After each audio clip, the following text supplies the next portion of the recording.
সবাই কিন্তু ফিজিক্সের ম্যাথগুলো নিয়ে অনেক স্ট্রাগল করে। ফিজিক্সের ম্যাথগুলো সবচেয়ে বড় সমস্যা হচ্ছে প্রপারলি লিস্ট করা যায় না। আমি ১ মিনিটের মধ্যে তোমাকে শিখিয়ে দেব কিভাবে আসলে ফিজিক্সের ম্যাথগুলোকে প্রপারলি লিস্টিং করতে হয়।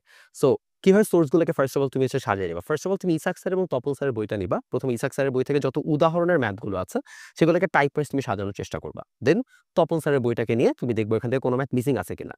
এরপর সেলু স্যারের বই এবং এই সবগুলো বই তুমি যখন করে তুলছো, তুমি চাইলে এগুলো না করে ডিরেক্টলি তুমি হচ্ছে যে একটা যেকোনো গাণিতিক পদার্থবিজ্ঞানের সেখান থেকে ম্যাথগুলোকে লিস্ট করে ফেলতে পারো।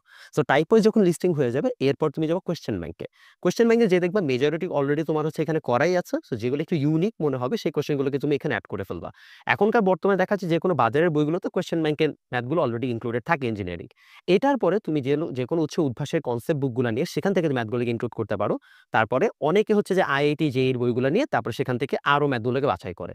আর কারোর যদি সবগুলো ম্যাথকে সুন্দর মতো বাছাই করতে যে প্যারা লাগে, তাইলে তোমরা যে কেউ চাইলে আমাদের গাণিতিক পদার্থবিজ্ঞানের সিরিজটা নিয়ে নিতে